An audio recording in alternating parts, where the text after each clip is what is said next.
Well, hello everyone, and welcome to our latest webcast that we're bringing you from Travel Weekly as part of our Roadmap to Recovery series. And I'm delighted today to be joined by Lynn Narraway. Almost needs no introduction. She's so well known in the industry. But we are talking to you today, Lynn, about a couple of very special anniversaries. So you're the Managing Director in the UK and Ireland for Holland America Line, and it's celebrating 148 years, a great milestone. And also significantly, you are celebrating 30 years with the company. So I know it's hard to believe you've been there such a long time, and we're so excited to talk to you about really all the changes and the things that you've seen over that time. But start us off by telling us how you got into the cruise sector and into Holland America Line 30 years ago. Well, thank you, Lucy. Well, after leaving Birmingham University, I started in retail as a travel agent and then moved to Switzerland, worked for American Airlines, came back and worked in tour operating. And from there, I guess I found my true passion, started working in cruise, and I guess the rest is history, as they say.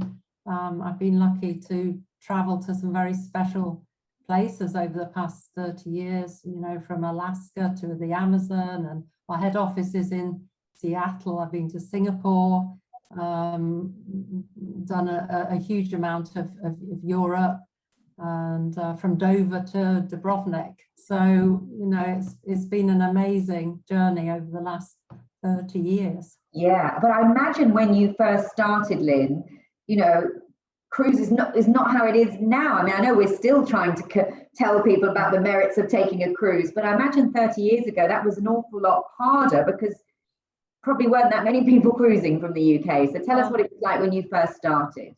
I mean, when I first went into cruise, I was taken on as product manager for Alaska, and I have to say, I remember I had to look on a map to actually see where Alaska was, and how things have changed since then. You know, Alaska's always been a huge destination for Holland America Line, and I was lucky enough to go to Alaska 4 or 5 times just in my first couple of years. I remember the first trip being the only female and the only British member of the trip, with 6 Japanese chaps who didn't speak any English in a helicopter, wondering, you know, what I was doing there. And then all the film shoots with Wish You Were Here, to Alaska and the Baltic. I was lucky enough to meet Judith Chalmers at the time. We've remained great friends and done lots of charity things together. I remember an inaugural in Venice where a flotilla of tiny little boats, each one with a Holland America Line captain, all sailed up to the New Amsterdam as Queen Beatrix of the Netherlands christened the ship, taking my family on their first cruise. My daughters Misha and Sasha were 5 and 7, and Sasha, the crew, not only did they do a birthday cake on the ship, they also did one on a beach in Turkey. So, and then we're here now at 148th anniversary, 2 years to go to our big one, 150th. But on the 140th, we grew these special signature tulips, and we had them on the roof of Carnival House and in our gardens. So that was another memory. I was lucky enough to fly on Concorde. My boss let me fly on Concorde so I could get back to Misha because she was only 8 months old at the time. I've just been so lucky, and you know, the Travel Weekly Globes. I was a young travel agent, and I was invited by Hilton Hotels to come to this event, and I just couldn't believe it. I couldn't believe I was sitting there in this huge hotel being wined and dined. And I mean, you and I have known each other for many years. I remember Tom being born, and and then well, I think you were one of the first people I interviewed, Lynn, actually. So and I've been at this now 23 years. So so very much so. Well, I think that's the whole industry, isn't it? We're just one big family, and I don't know another industry where we really get to know each other so well, and you do sort of grow with with your travel industry colleagues. You know them very well. I mean, all the events we attend, which we can't wait to get back to. So I think it is a very unique industry, and I'm, you know, very, very lucky that I've been a part of it. Well, yes, you are celebrating your anniversary in a very unusual year, an unusual period, and we'll come on to that. But let's just, perhaps you could talk, you've mentioned a few things around the sort of heritage of Holland America Line. We've talked about the Bolds, we've talked about Rotterdam. So, you know, it's a very special history, isn't it? The brand and the line. And I wonder if you could tell us how important that has been and stayed over the years for you in terms of sort of promoting it and selling it, and also for the guests that travel on board. Yeah, I mean, Holland America Line has always been a very destination-focused company, and our UK travel partners have always recognised this, especially with Alaska, South America and Asia being some of the key destinations that they sell. And of course, every summer we have a number of ships in Europe, Mediterranean, the fjords and the Baltic. I mean, the company started in 1872 when the very first Rotterdam carried immigrants across from the Netherlands to the New World, to America. And our brand new flagship Rotterdam, which arrives this year, will be recreating that very first sailing from the city of Rotterdam to New York, exactly 150 years later. So the legacy and the history of Holland America is very important to the brand. Saying that, you know, these days we cater for a much wider range of guests, including multi-generational families, couples, young couples, older couples. I can say from experience at Club Hal, our kids club is excellent with lots of fun activities.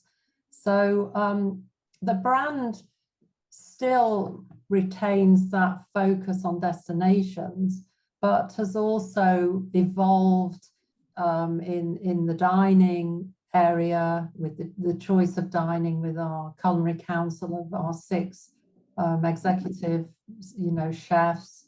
And we've always had priceless art on board, so it's interesting how that's changed over the years. Is now a bit more contemporary. We have a number of UK artists who are going to be shown on the new Rotterdam, and entertainment's changed. So how this has really evolved with new partners like BB King's and the Lincoln Center Stage, and of course we've got a partnership with Rolling Stone magazine, so and BBC, the BBC Earth Classical Concerts.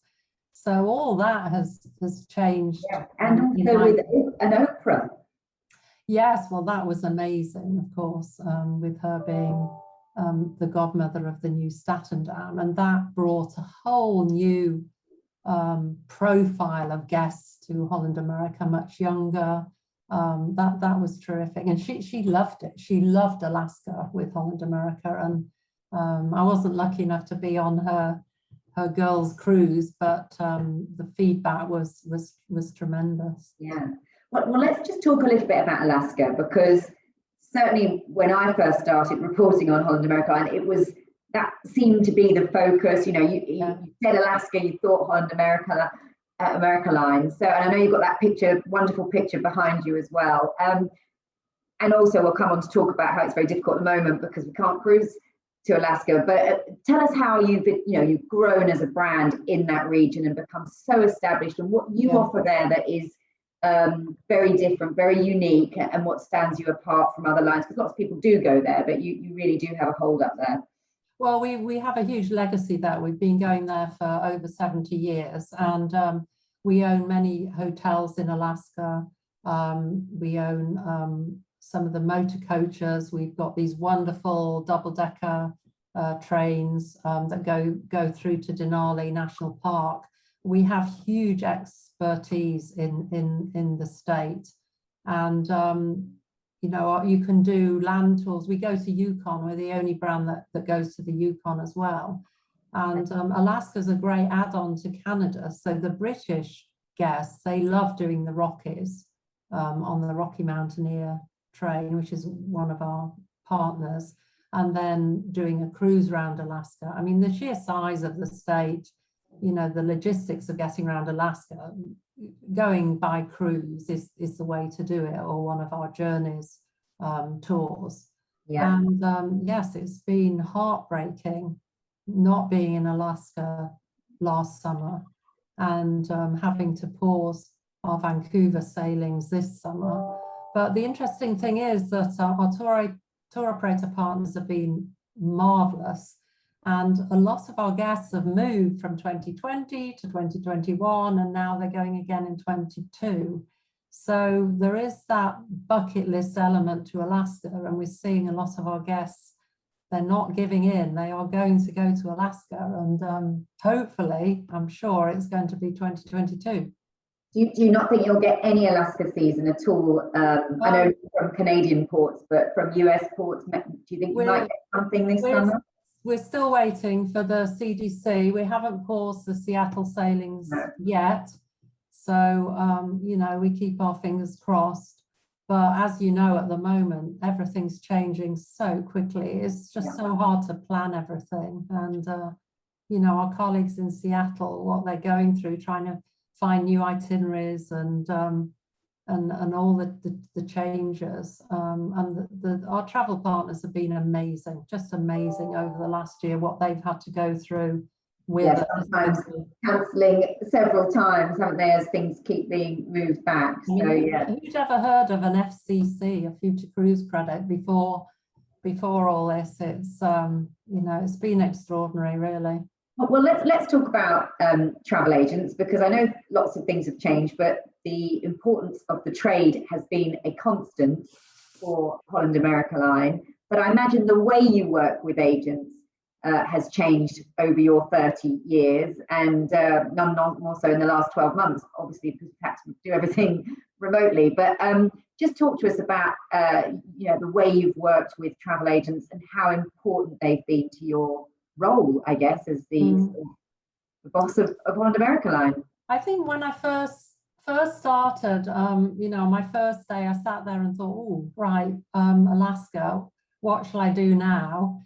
And basically, because I'd come from the tour operating background, I just rang all my friends at all the tour operators and said, right, I've got these ships that sail from Vancouver. I know you go to Canada. Do you fancy doing a cruise and stay program? And that's really how I first started the interest in Alaska for Holland America. And it's certainly grown from there. And, you know, Holland America now in the UK are now one of the top brands that go to Alaska, and we've had this amazing support from some of the tour operators, you know, for the past 30 years.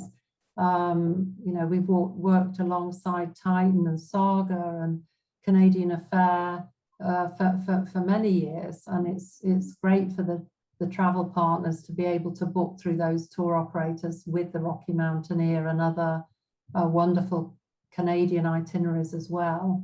I'd also had some experience of cruise and stay in the Mediterranean before I joined Holland America Line, so that was really useful. So I guess we started with the tour operators, and then from there we expanded it to the retail offering as well for those partners who didn't have their ATOL license. And now we've got a nice... Of course, you had experience as a travel agent as well, so you kind of knew what they needed in terms of training and education.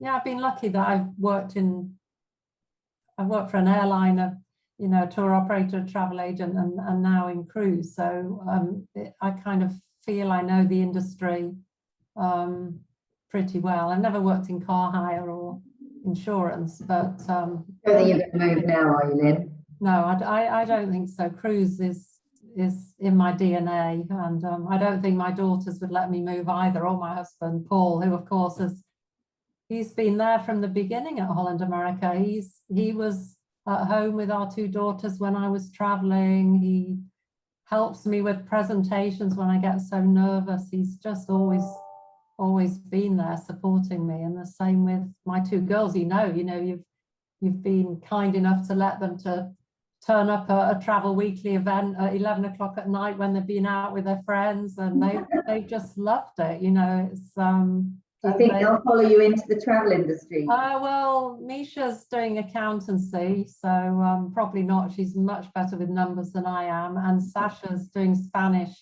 and Latin American studies and wants to go and do a law conversion. So I'm definitely going to be around for another few years with her still at university for sure. But no, they love to travel. They've certainly got the travel gene. Yeah. And so let's just go back to talk about travel agents. Then you just started to say that you started with tour operators, then into retail. And obviously what we've seen over the years, Lynn, you must have been part of all of this, is seeing up these cruise specialists evolving, and because it suddenly became a sector that agents saw, or agents were very important to, and many of the lines still absolutely rely on the trade to sell in the UK.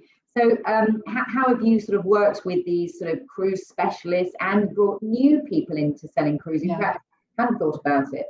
Well, I mean, our cruise specialist partners are fantastic because they have the knowledge and they've made the decision to focus on cruise, and they're really, really important to us. But I do believe that all travel partners, all travel advisors have potential guests on their databases who should cruise. It's just they don't know enough about it yet for all the perceptions that we know about. So, all our academies are really important, whether it's the Holland American Line Academy or the academy that CLIA, the Cruise Lines International Association, do. And I think it's really important that, our travel advisors educate themselves, know their clients, know what sort of lifestyle their clients have, their families, their birthdays, their special occasions, and are therefore able to introduce cruise into the holiday option in a way that doesn't put them off, I guess, because they've got to use language that those guests know already from their already holiday, whether it's a luxury holiday or a package holiday. So I think this year, the COVID year, we're all focusing on our own guests who are already traveling with Holland America and guests who are already cruising. I think we're not focusing so much on the new to cruise, but that will come again next year. We need to refocus on, our clear mantra, which is getting more people to cruise more often. Yeah. So I think there's still a lot of opportunity for all travel advisors to sell cruise, and especially with everything that we're going through at the moment with all the new protocols and the health and safety, and cruising has always been very safe, and I think it will be even more so in the future. And it's such a terrific holiday choice with everything that's included. I think the opportunity is there for both the cruise specialists who are already in that area, but also all other travel advisors as well. Well, yes, and the cruise industry, and through its work with CLIA, has done so much in the last year to adapt and to bring in new protocols to reassure people. I'm sure that will go a long way. You mentioned CLIA a couple of times there, Lynn. It's been an association that you have supported wholeheartedly since I've known you. You've been chair, you've been on the execcom. It's very important to you, isn't it? And you've obviously seen a real sort of development and some real success through that organisation in terms of the profile of cruise in the industry. Yeah, I mean, I think it's a very unusual organisation. I mean, the collaboration we have amongst us and the camaraderie and the banter that we have on our meetings, and none of us allowed to talk about anything commercial, but we're all absolutely focused on getting more people to cruise. I think, I mean, I love it, and I love sitting with all my competitors, trying to grow the total industry and get more consumers to consider cruise. And then once they've considered cruise, then of course they have to choose which brand they want to go with, even though most of the time it's Holland America Line, of course. I think it's important that you support the industry, and because in the future, I mean, I've been in the industry 30 years, but there's a lot of younger, talented people coming into the industry, and that's what we need, and we need them to be as passionate about cruises as we all are. Yeah. Well, you're definitely leading by example. So let's then talk about this COVID year that you mentioned, and I know you said the focus is going to be on loyal guests for this year, but you think it will come back. But before we get to that and the future, just talk to us about how hard this last 12 months has been. You mentioned very hard in terms of Alaska, but it leading a business through this. I mean, I know you've done 9/11, you've seen stars, you've seen ash clouds, but this surely has been worse. It's been longer. So has this really been the biggest challenge you've faced, Lynn? It's been the challenge that's gone on the longest. I mean, I never thought it would. I've been working at home for over a year now. I've seen my team daily or on Zoom, but I've seen Wendy face to face a couple of times, but we haven't been together as a team. We're not back in the office yet, and that's been really hard. Motivating on a screen, not having that, all the events that we've missed, all the Travel Weekly events and the charity events we get involved with has been extremely tough. And I think, and the days have been longer because although you don't have any traveling time, I think you put in more hours with all the extra admin that we've had as well. And we'd be marketing sailings and then they're paused and then we market them again and then they get paused again. So, but I think as an industry, we just pulled, I mean, we're very resilient, aren't we, as an industry? We have to be with everything we get that gets thrown at us. But I do believe people will always want to travel. And I think British consumers, I think travel's in their DNA as well. So I think, while we're able to provide those experiences, the whole, I mean, if you've just watched the whole industry on Twitter and everything, Instagram over the last year, everybody has just been working together. We're just waiting for the UK government to lift that international travel ban, and then I'm absolutely sure that we will start traveling again. Yeah, and what trends are you seeing in terms of, I know you're talking to your customers, but I'm sure some of them are booking as well. I mean, is it all very much for 22 and 23 now, and what are they, are they spending more money? Are they kind of saying, right, I've been stuck down for ages, I'm going to do those bucket list things like you mentioned? Are they thinking of traveling multi-generational? You mentioned that as well, that people haven't seen family for a long time. What kind of things do you think we'll see coming out of this? Well, definitely 2022 is looking really strong, as is 23, what we have on sale up to April 23 at the moment. We're seeing guests booking longer cruises. So when we launch longer cruises, they sell very quickly. We're also seeing more guests book back to back. So they might be traveling less, but they're traveling for longer. So I think that's, that's the trend that we're seeing. But I absolutely think we've missed so many events. We've missed seeing the family. People have missed their honeymoons. They've missed special occasions. So I think this is a real opportunity for travel advisors to recognize that with their clients and get them to book a cruise in next year for sure. Yeah. And Holland America wasn't keen to join this armada of ships sailing around the UK, doing domestic sailing. Yes, no, we've left that to our sister brands. So P&O Cunard and Princess are flying that flag for us. So yeah. Fair enough. There's a lot of ships going, so I don't think there'll be any shortage. But okay, but for you then, focusing on international, which is obviously the destination side of things you're very strong with. And is there certain destinations that are selling well, Lynn? Are they happy to go really far afield to some of the destinations? Are they staying closer to home? I'm talking in terms of your UK guests. Yeah, well, so I guess our two biggest destinations for next year are Alaska and Europe at the moment. Right. South America is selling really quickly, but it has plateaued a bit, and I can only imagine that's because of what's happening in Brazil at the moment. So our travel advisors in the UK are very good at selling Holland America and South America, so I believe that will come back. Asia, again, you know, there's still uncertainty in Asia, but Asia's again strong for 22, 23.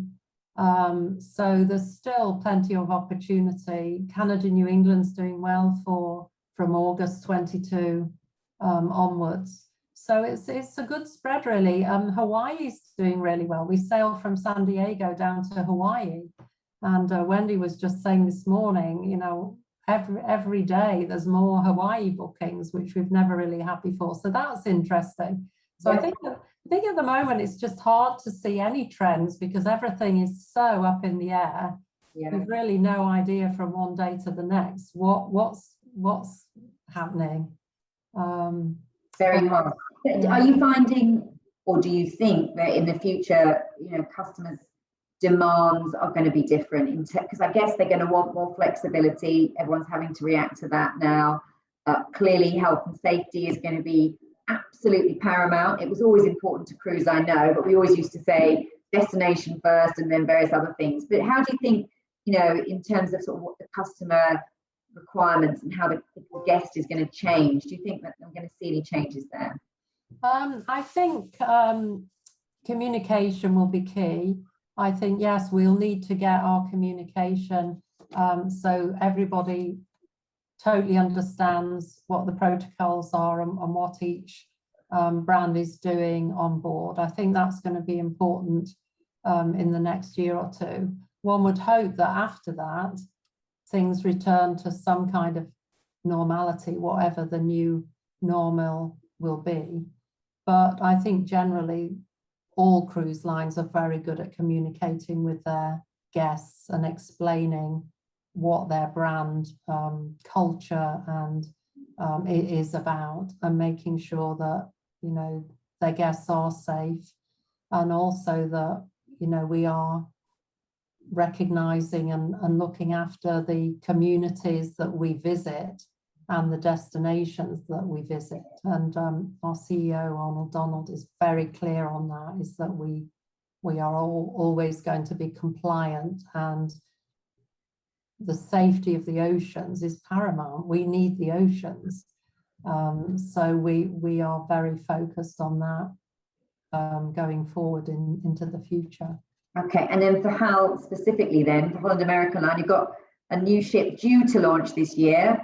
Not sure when, of course, I guess that's a little bit up in the air, but what do you think, what's the future, you know, the immediate future and perhaps then the long-term future? What are you sort of currently focused on, and what do you think the future will be for this brand?